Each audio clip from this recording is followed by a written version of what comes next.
¿Qué tal? Tenemos que hablar sobre el indulto, sobre la restitución que parece intentar el Tribunal Constitucional. Estamos cerrando este programa el jueves 24 de marzo a las 3 de la tarde.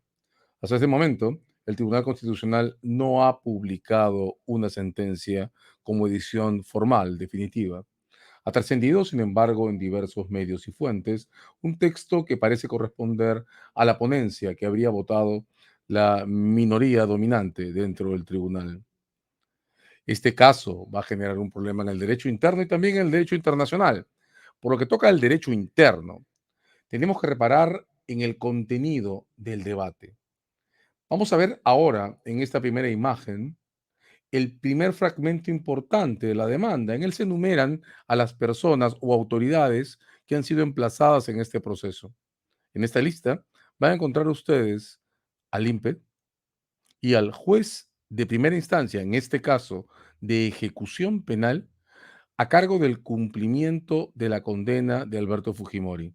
Noten que en esta lista no está la sala penal que adoptó la decisión definitiva con ocasión a la cual el indulto no se aplicó a los casos Barrios Altos, Cantuta, Gorriti y otros. Noten que tampoco hay en esta lista ninguna referencia a los jueces y a la sala penal que intervinieron en la no aplicación de la gracia presidencial concedida a Fujimori en diciembre del 17 por el caso Pativilca. Simplemente no están. La explicación de esta lista puede ser entendida, abordada, a partir de la imagen 2. En esta imagen ustedes tienen el petitorio de la demanda. Para quienes nos movemos entre tribunales, está claro que el petitorio de una demanda es el centro de su contenido, la pieza que determina el contenido máximo que puede tener una sentencia. El texto es confuso en un proceso regular. Una explicación de este tipo habría provocado sin duda un inadmisible por falta de claridad. Pero quiero resaltar dos aspectos. En la primera parte del petitorio, quizás la única clara, lo que se solicita es que se proteja a Alberto Fujimori de las consecuencias de la pandemia. Esta demanda es de abril del 2020, el momento en el que muchos abogados de litigio pidieron al judicial intervenir sobre el Instituto Nacional Penitenciario para autorizar la excarcelación urgente de personas mayores o enfermas con ocasión al COVID. De eso se trata esta demanda. Eso explica por qué entre los demandados está el INPE. Eso además podría explicar, nos lo tendrá que confirmar el Tribunal Constitucional, que las resoluciones que desestimaron este pedido, lo que se haya dicho, es que el señor Alberto Fujimori era una de las personas que menos exposición al COVID tenía con ocasión al modo de su internamiento. Tenía un penal especial solo para él. De hecho, durante el trámite de esta demanda, las autoridades del INPE fueron reemplazadas. La entidad fue encargada a Susana Silva, que estabilizó, eso ya es ahora un hecho confirmado, los enormes riesgos de exposición al COVID que había generado la administración anterior. Esta es entonces una demanda dirigida especialmente contra el INPE y el juez de ejecución promoviendo la excarcelación de Fujimori con ocasión al COVID. Pero miren hacia el final de la lámina la referencia que hace el peticionario. Dice que las condenas pueden cumplirse también en el domicilio. No es solo una demanda por el COVID, es una demanda que quiere antes que nada que el señor Alberto Fujimori cumpla el resto de su condena en su casa. La tercera imagen que ahora mostramos corresponde a la versión que ha circulado, repito, en medios y en diferentes revistas especializadas sobre la que habría sido la ponencia original sobre la que votó la minoría dominante en el Tribunal Constitucional. Noten que las consecuencias el tribunal está anulando una decisión adoptada por una sala penal que no ha sido demandada, que no ha tenido entonces oportunidad procesal alguna para defenderse en este proceso, que no está mencionada en la demanda. Y noten que las consecuencias se refieren al debate sobre el indulto, no al debate sobre el COVID. Para quienes nos movemos en tribunales, está claro que una sentencia solo puede pronunciarse sobre eso que pide el demandante. Y lo único claro que estaba pidiendo ese demandante era que Alberto Fujimori cumpliera el resto de su condena en casa. No que se volviera a discutir si la Corte Interamericana de Derechos Humanos es o no, como sin duda es, un tribunal vinculante para decisiones de derecho interno en todo lo que se refiere a la Convención Americana. La segunda dimensión de este debate compromete en efecto asuntos de derecho internacional, asuntos vinculados con la jurisdicción de la Corte, con los contenidos debatidos en otras ocasiones respecto a los casos Barrios Altos y Cantuta ante el Tribunal Interamericano. Para comentar esos asuntos en coyuntura, ha recibido a Viviana Kristisevic, directora ejecutiva del CEGIL, la organización no gubernamental que más casos ha ganado ante la Corte. Viviana, ¿cómo estás? Muy bien, César, muy buenos días. Espero que estén todos muy bien. Gracias por compartir este tiempo con nosotros. Viviana, queremos hablar sobre el modo en que la Corte ha tratado hasta ahora y puede tratar en el futuro las incidencias vinculadas al llamado indulto a Alberto Fujimori por el caso Barrios Altos y por el caso La Cantuta. ¿Por qué no comenzamos repasando los antecedentes de este caso? La Corte Interamericana ha sido muy clara en su jurisprudencia sobre todo lo que considera que son eximientes de responsabilidad frente a graves violaciones de derechos humanos y crímenes contra la humanidad. De hecho, recordarás que en su sentencia del año 2001, en el caso de Barrios Altos, la Corte establece que este tipo de obstáculos a que prosiga el conocimiento de la verdad y la justicia en casos de graves violaciones de derechos humanos contraría a los preceptos, a los derechos que están protegidos en la Convención Americana sobre Derechos Humanos. Esa jurisprudencia importantísima de la Corte Interamericana que se aplica al tema de las amnistías también abarca otros tipos de eximentes de responsabilidad, aplicación de prescripción, indulto y otros beneficios. La Corte ha utilizado esa jurisprudencia no solo de manera sostenida en el caso de Perú, sino en el resto de América Latina. Hay sentencias contra Uruguay, Brasil, Colombia, El Salvador, Guatemala, México, Chile, en ese mismo sentido, ¿no? En el sentido de que las eximentes de responsabilidad, las limitaciones a la responsabilización de graves violaciones de derechos humanos generan responsabilidad internacional y que tienen que ser superadas. En el caso de las amnistías, la Corte ha dicho siempre que carecen de efecto. En el caso de las prescripciones, los indultos, esto podría dar lugar a determinaciones en las que se establezca que carecen de efecto o que hay una situación de cosa juzgada fraudulenta, por ejemplo. Y desde tu punto de vista, estas estipulaciones establecidas en la jurisprudencia de la Corte permiten alguna excepción. ¿Hay algún caso en el cual un indulto concedido a quien ha sido condenado por lo que, en el lenguaje de la Corte, son graves violaciones a los derechos humanos, pueda proceder, ser admitido o compatible con la Convención Americana?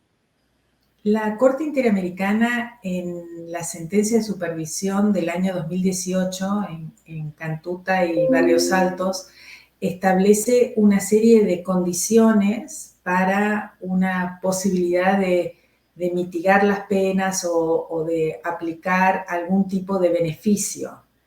Eh, Aquí lo que está en juego son los derechos de las víctimas a la verdad, a la justicia, y la Corte Interamericana entiende que justicia es justicia proporcional y efectiva. En ese sentido, la Corte Interamericana, si bien privilegia este tema, ¿no?, de cómo se van a garantizar los derechos de las víctimas, no siempre encuentra una única solución para garantizar esos derechos. La Corte da una serie de pautas que permitirían o una mitigación de la pena o la aplicación de ciertos beneficios.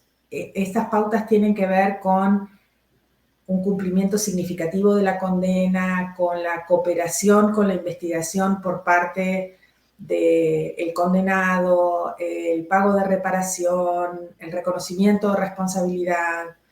En la práctica, en este caso, por ejemplo, lo que debería ocurrir para que haya algún tipo de mitigación de la pena es que Fujimori reconozca los crímenes en los que estuvo involucrado, que haga colaboraciones significativas para el esclarecimiento de los hechos, el establecimiento de responsabilidades, que haga las reparaciones económicas. Entonces, hay una serie de medidas. Habría que hacer el cálculo acerca de cuánto es el tiempo que ha cumplido en términos de cumplimiento significativo de la pena. Pero bueno, el sistema de derecho internacional siempre tiene medidas que tienen que ver con proporcionalidad, ¿no? En el balance de derechos. Déjame hacer un comentario para introducir mi siguiente pregunta. Yo tengo la impresión que aquí en el Perú, desde varios sectores, se está pasando muy fuertemente por alto el hecho de que cualquier solución final para el caso Fujimori, distinta al cumplimiento absoluto de la condena impuesta en el tiempo y en las modalidades en que está impuesta, supone un reconocimiento y un mirar a las víctimas en su dimensión como víctimas. ¿Tú, Viviana, has visto situaciones de este tipo, eventos post-condena, post-transiciones en toda América Latina? ¿Encuentras un parangón a lo que está pasando en el Perú? ¿Qué impresión te produce esta insistencia nuestra por regresar sobre la cuestión Fujimori? La verdad es que es una historia de nunca acabar y que genera muchas divisiones en la sociedad y además un dolor inmenso en las víctimas. Es, es muy notable.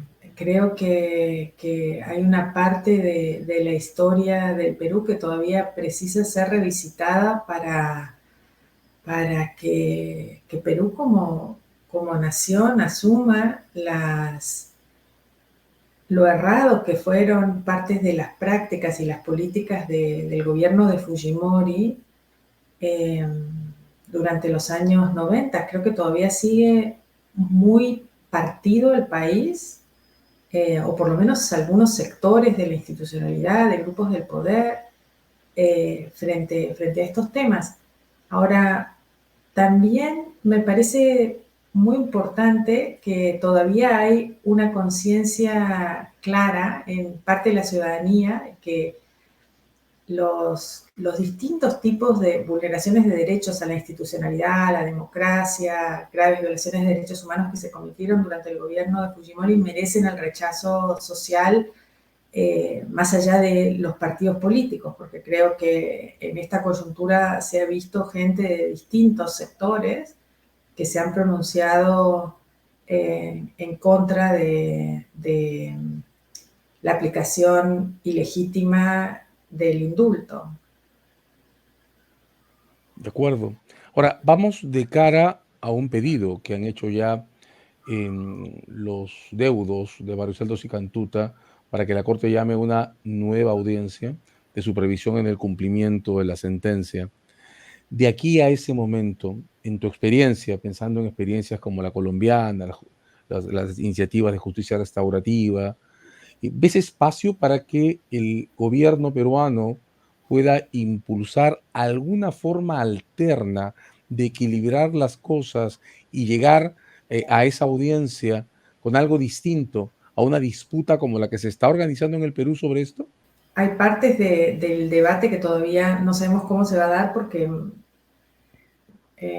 no conocemos la decisión del Tribunal Constitucional. Entonces creo que no sé si puedo especular sobre eso. Creo que también Fujimori podría hacer algunas cosas que cambien parte de la discusión. Podría cooperar, podría hacer algo que realmente pueda ser significativo para los familiares de las víctimas. Eso Pero es bueno, algo, acá ya, quién sabe lo que va a ocurrir, ¿no?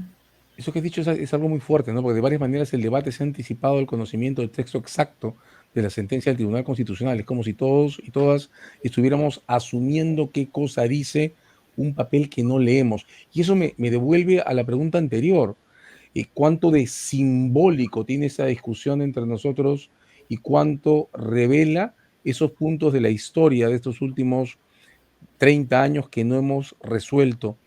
Tú conoces y has estado, Viviana, en casos que se refieren al periodo Fujimori, pero también a casos que se refieren a los años 80. Ujú. En general, ¿cómo ves el modo en que el Estado peruano, antes y después de la transición del 2000, se ha parado frente a cargos ante la Corte por graves violaciones a los derechos humanos? Bueno, yo quiero decir que en el SEGIL nosotros representamos a alrededor de 27.000 víctimas en más de 110 casos ante la Corte Interamericana de Derechos Humanos y más de una centena de casos ante la Comisión Interamericana, incluidas muchísimas medidas de protección en favor a jueces, juezas, personas defensoras de derechos humanos. El papel del gobierno peruano en las épocas posteriores, digamos, a los años 80 y 90, con la vuelta a la democracia, fue muchísimo más respetuoso en general de los derechos humanos. Tuvo altibajos, y no siempre quienes defienden al Estado entienden que la defensa del Estado en realidad es la defensa de los derechos constitucionales de las ciudadanas y ciudadanos y no la defensa del patrimonio del Estado y limitar la erosión política o legal del Estado, ¿no? Entonces ha habido situaciones muy difíciles, aún en democracia, de funcionarias, funcionarios que han tenido posiciones muy hostiles con víctimas de graves violaciones de derechos humanos, tanto en Perú como respecto de otros países de la región, en parte porque creo que es necesario discutir en mayor profundidad qué significa defender un Estado, ¿no? La gente que litigó Barrios Altos desde mediados de los 90 ante el sistema interamericano, las víctimas, las organizaciones, ¿esta gente estaba litigando contra el Estado o estaba litigando en favor del Estado? Yo siempre digo que estos casos son en favor del Estado, en favor de la Constitución, porque lo que hacen es tratar de corregir errores en la protección de derechos protegidos de manera constitucional y en los tratados interamericanos. De acuerdo. Ahora, perdóname que te pida un comentario sobre bases hipotéticas. Marcaste ya que de aquí a la audiencia cambiaría o podría cambiar mucho las cosas, un abordaje distinto desde el propio Fujimori a lo que significan las secuelas de este caso, un reconocimiento de responsabilidad, un pedido de perdón, cosas de este tipo. Imaginemos por un minuto que nada cambie, es Ujú, decir, que las cosas continúen siendo lo que parecen ser el día de hoy, una orden plana del Tribunal Constitucional ujú, restituyendo el indulto que fue originalmente anulado, un Fujimori lejano a reconocer su responsabilidad o reconocer a las víctimas en su dimensión de víctimas, un gobierno pasivo que solo espera qué cosa diga la Corte en el futuro y que se limite a hacer un reporte pasivo sobre lo que ha ocurrido en el Tribunal Constitucional. Si esa fuera la secuencia, de nuevo, discúlpame, estoy pidiéndote un comentario hipotético, ¿cuál prevés que podría ser la reacción de la Corte al ver un comportamiento de ese tipo? Yo no tengo ninguna duda que la Corte, si esa es la situación a la que llegamos en la audiencia, va a determinar lo que ha determinado en docenas de casos, tanto frente a Perú como frente a otros estados de la región, y es que hay que investigar, castigar, garantizar la verdad, garantizar los derechos de las víctimas y va a dejar sin efecto el indulto y la resolución del Tribunal Constitucional. Con todo lo que ello conlleva. Y Viviana, ¿tú has visto en experiencias semejantes, afines, o que podamos presentar a quienes están siguiendo esta conversación, casos en los que situaciones así de tensas, así de dramáticas, han podido convertirse en una propuesta de solución amistosa dentro de los estándares de la convención y han podido ser llevadas así ante la Corte? Claro, eh, hay muchas situaciones en las que una vez que hay un proceso de supervisión de sentencia o un proceso litigioso ante la Corte Interamericana, y ese fue el caso de Barrios Altos realmente, como tú bien sabes, que lo que hace el Ejecutivo sí puede tener un impacto muy grande en la decisión última de la Corte. Esto puede ser reconocer responsabilidad, puede ser explicar cuáles son algunas de las discrepancias que hay al interior del Estado y las tensiones y poner a disposición de la Corte con claridad, sin dilatar, sin esconder parte de la información, todo lo que sea necesario para que el tribunal adopte una resolución. En muchísimos casos nosotros hemos llegado a acuerdos parciales o acuerdos totales con el Estado. Creo que por las dimensiones institucionales de este caso, probablemente sea razonable, importante que la Corte Interamericana tome una determinación. Correcto. Muchas gracias, Viviana. Hemos estado con Viviana Kristisevic, una de las abogadas que más sabe sobre el modo en que ocurren las cosas en la Corte y que más cerca ha estado de la historia de este proceso en el sistema. Viviana Kristisevic por este Gil. Nuevamente, gracias, Viviana.